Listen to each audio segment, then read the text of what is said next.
Soy el alumno Luis Alberto Guaneilino, estudiante de la Universidad Nacional Santo Tomás Mayolo de la Facultad de Ciencias de la carrera de Ingeniería de Sistemas. Hoy les voy a presentar el tema de integrales de superficie. Introducción. Antes de realizar esta presente investigación sobre los teoremas que voy a mencionar, mis conocimientos sobre los mismos se basaban en efectuar operaciones matemáticas para dar respuestas a problemas que demandaban fórmulas memorizadas. Sin embargo, a continuación les mostraré la interpretación real de estas expresiones que recurrentemente usamos. En esta exposición asimismo presentaré las demostraciones de los teoremas, además su relación con algún campo matemático, entre otros. Índice. El primer tema que voy a tocar va a ser el integrales de superficie, donde tiene dos partes. Una parte es el fundamento teórico y otra es la aplicación. El segundo tema sería teorema de divergencia, donde también tiene su fundamento teórico y una aplicación. El tercer teorema que voy a explicar va a ser el teorema de Stokes, y tiene también su fundamento teórico y su aplicación. Integrales de superficie. Empezamos con el fundamento teórico, que nos dice: sea S una superficie dada y que R sea su proyección sobre el plano X y Y, como se muestra en la figura. Como vemos en la figura, hay un rectángulo de color verde, que lo vamos a llamar delta de T y J. ¿Y cómo hallamos a partir de este rectángulo las integrales de superficie? Bueno, las integrales de superficie sería la aproximación de delta T y J hacia delta de C y J. ¿Y cómo logramos esto? Bueno, sería la multiplicación de cada rectangulito de delta T y J por la altura de la superficie S.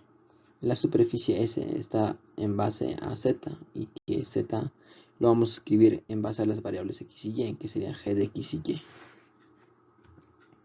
Bueno, por lo tanto tendríamos la integral doble de la superficie por f de X y Z por la diferencial de superficie. Y como vemos, la transformación de la integral de superficie a la integral lineal de la integral doble de la función f de X y Z, como vimos, lo estamos escribiendo en función de g de X y de Y. Y le aumentamos la radical de g de X al cuadrado, g de Y al cuadrado, más 1 y por la diferencial de área. Bueno, nuestra aplicación sería evaluar la integral doble de superficie de X al cuadrado por Y por Z por la diferencial de superficie. Si S es parte del plano, Z, que es igual a 18 menos 2X menos 3Y, que se encuentra arriba del rectángulo donde los límites de X es de 0 a 3 y de Y es de 0 a 2. Bueno, empezamos graficando donde tenemos como un tipo de prisma, donde el área a hallar es la parte de verde. Bueno, escribimos la integral de superficie que nos da, que es igual a la integral doble de X al cuadrado por Y por Z por la diferencial de superficie. Bueno, lo transformamos como anteriormente lo vimos, donde Z es igual a G de X y Y. Ya transformado, hallamos los valores de G de X y G de Y, donde reemplazamos simplemente el f de X y Z. Como Z ya sabemos que vale G de X y Y, lo reemplazamos en nuestra ecuación, y donde hallamos que G de X es igual a menos 2, donde G de Y es igual a menos 3. Bueno, continuando con el ejemplo, ya reemplazando el G de X y el G de Y, tenemos que resolver esta raíz de menos 2 al cuadrado menos 3 al cuadrado más 1, donde este resultado nos da menos 14. Así que integramos simplemente y reemplazamos, donde Y al cubo, que sería 2 al cubo, que sería 8, lo mismo acá, que sería 4, y lo mismo acá, que sería 4. Reemplazamos e integramos seguidamente, donde tenemos que el resultado de esta integral nos da raíz de 14 por 28 sobre 3 por 27 menos 81, donde este resultado nos da 639.82.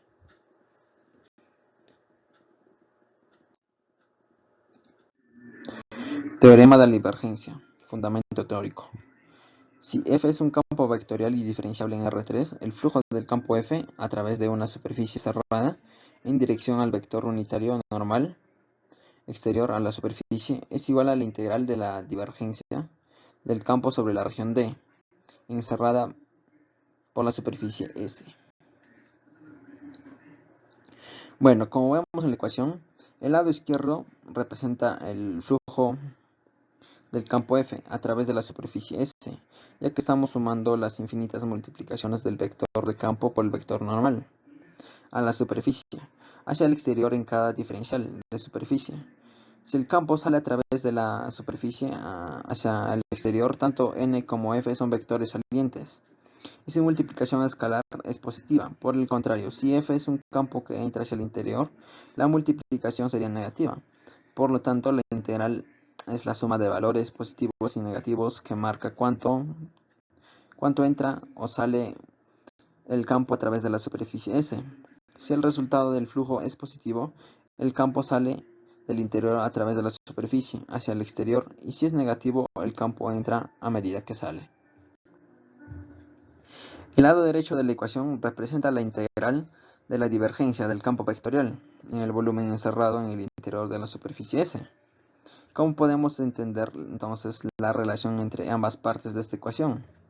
Bueno, hacemos un zoom, se podría decir, en la superficie S y vemos que el volumen total se divide en infinitos diferenciales de volumen, que son tan pequeños que son reducidos a puntos. En algunos de ellos el campo sale, mientras que en otros es entrante.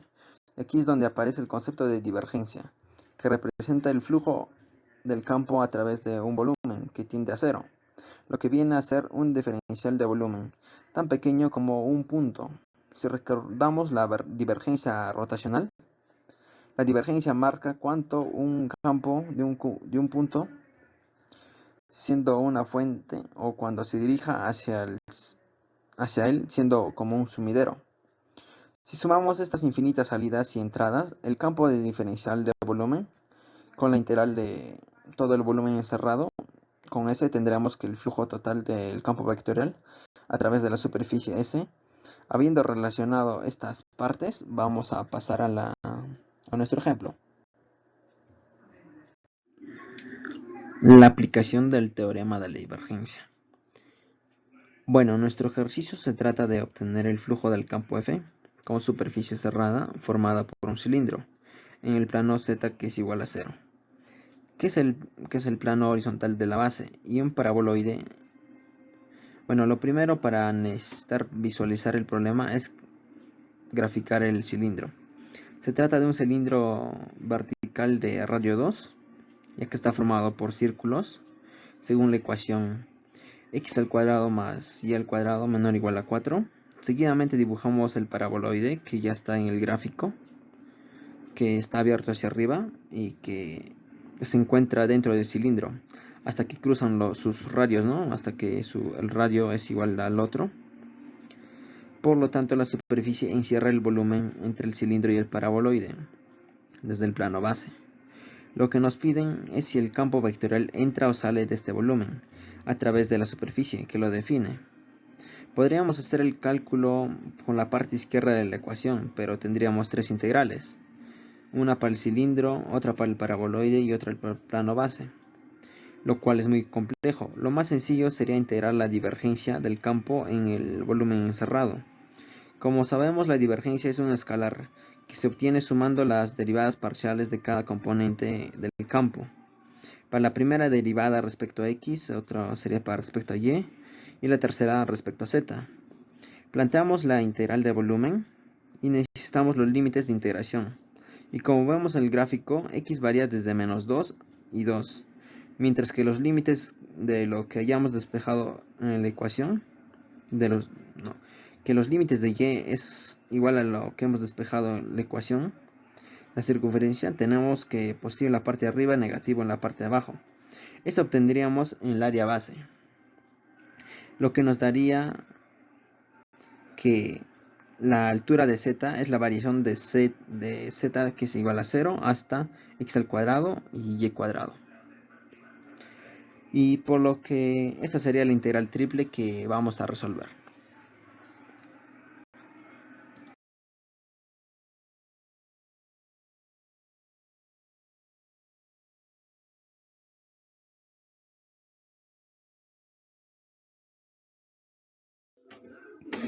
Bueno, como vimos en la anterior expresión, los límites de integración están con raíces y eso se nos puede complicar, por eso vamos a plantearla en coordenadas cilíndricas.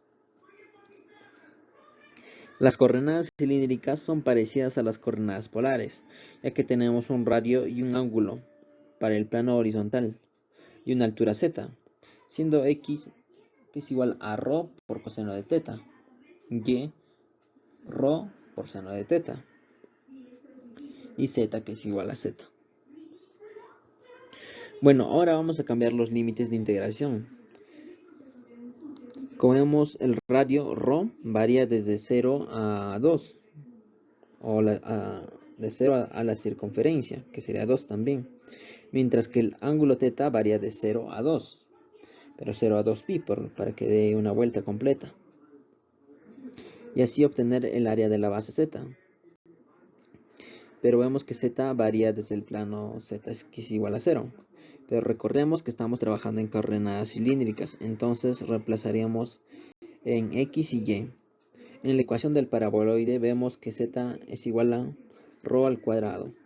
Además tenemos que expresar la divergencia en coordenadas cilíndricas, por lo que sustituimos x por ρ coseno menos 1.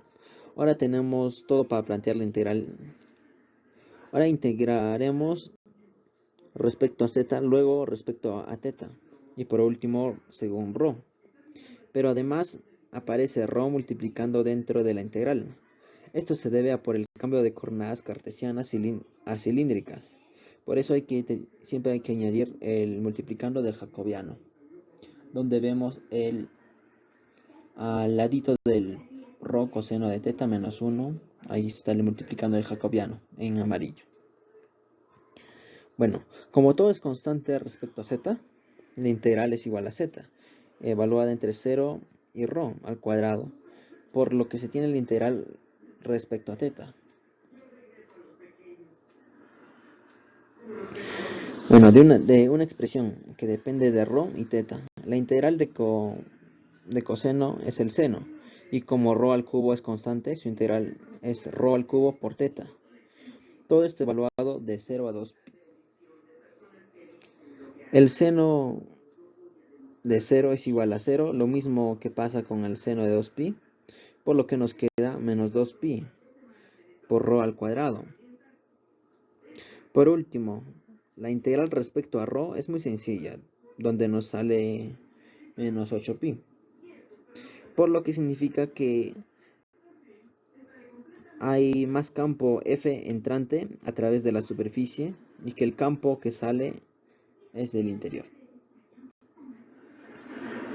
Bueno, continuando, vamos a ir hablando sobre el teorema de Stokes, en el cual nos dice que si F es un campo vectorial continuo y diferenciable en R3, la integral de circulación a lo largo de la curva cerrada C es igual al flujo rotacional del campo vectorial sobre la superficie orientada cualquiera S sobre la frontera de la curva C.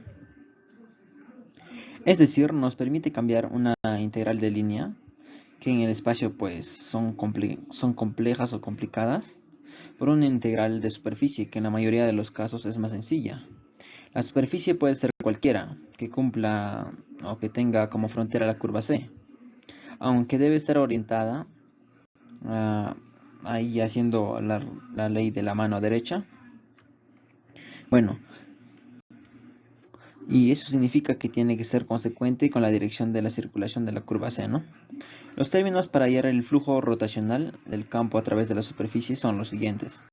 En el primer lugar tenemos la rotacional, donde este es un campo vectorial que indica la dirección en la que el campo está girando o induce una rotación. El segundo término es el vector normal, unitario, a la superficie S. En cada punto irá dirigido al exterior de la superficie. El tercer término es el diferencial de superficie.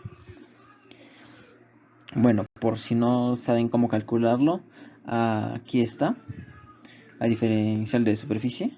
Se calcula fácilmente por esta matriz. ¿Y cómo hacemos como para hallar el vector normal unitario, no? Bueno, eso les voy a explicar en la siguiente diapositiva. Bueno, ¿cómo hallar el vector normal unitario? Lo obtenemos a partir de que el resultado sea dividido por su módulo unitario. La expresión del vector está en función de la parametrización de superficie, es decir, según como esté matemáticamente expresada. Por ejemplo, puede estar en coordenadas cartesianas como g de x y y, o puede estar en coordenadas polares como g de r por θ, de θ. En cuanto al módulo del vector, no lo necesitamos calcular. ¿Y por qué estarán preguntando? Porque al hallar el módulo del vector se van a cancelar. Ahorita van a ver por qué. El diferencial de superficie se obtiene como el módulo del vector normal, haya por el diferencial de área y por la reacción proyectada a la que vamos a integrar. Bueno, el diferencial de área es sencillamente la multiplicación de los diferenciales de cada variable. Por lo tanto, al sustituir se cancelan los módulos. A ver, ahí está el diferencial de área, que es igual de dx de y, y el d de ρ, que es igual el módulo del vector normal por la diferencial de área, donde reemplazaríamos en la ecuación, donde al reemplazarnos pues cancelaríamos acá el módulo del normal y acá también, y se cancelarían y nos quedaría toda esta integral doble. Ahora vamos a hacer una aplicación del teorema de Stokes. Bueno, el ejercicio nos dice la circulación del campo vectorial F a lo largo de la curva C, definida por los puntos P1, P2, P3 y P4.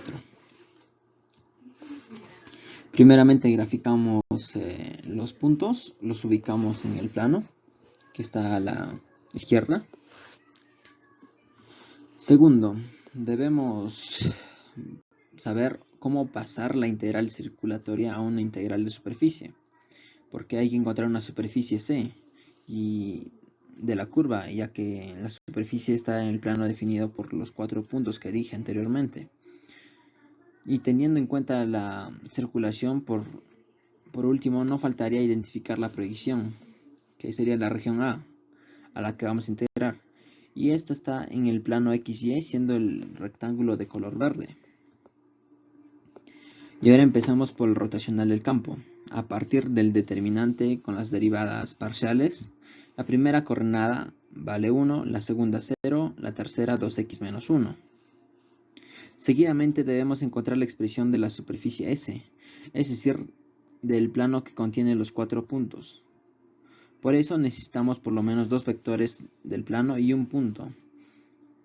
Con los puntos P1 y P2 obtenemos el primer vector, restando las coordenadas, e igual hacemos con los puntos P3 y P2.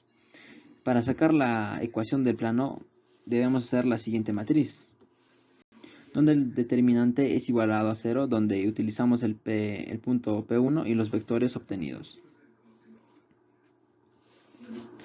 Ahora debemos parametrizar la superficie, es decir, dejarla en función a dos variables, las variables x y y. Por tanto, debemos despejar la ecuación del plano z, que es igual a 4 menos x, menos y, 4 menos y. Seguidamente, para obtener el vector normal de la superficie, derivamos la expresión de la parametrización. Ahí está. La parametrización de la superficie respecto a x, la coordenada de coordenada a coordenada.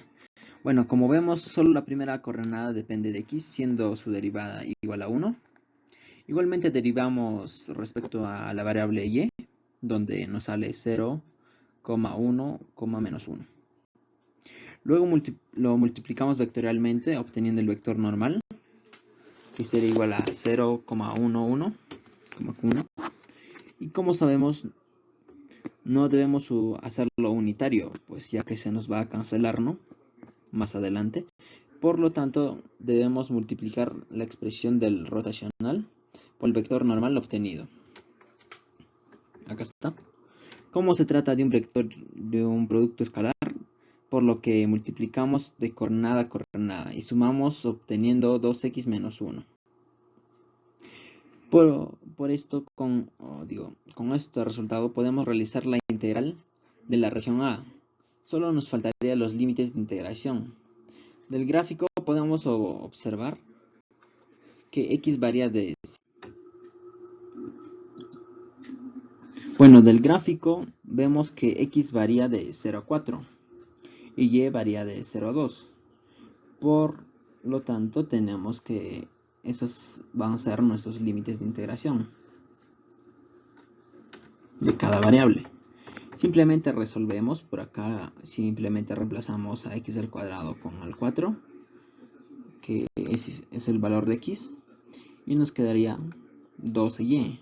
Simplemente también reemplazamos, donde el valor nos quedaría finalmente 24.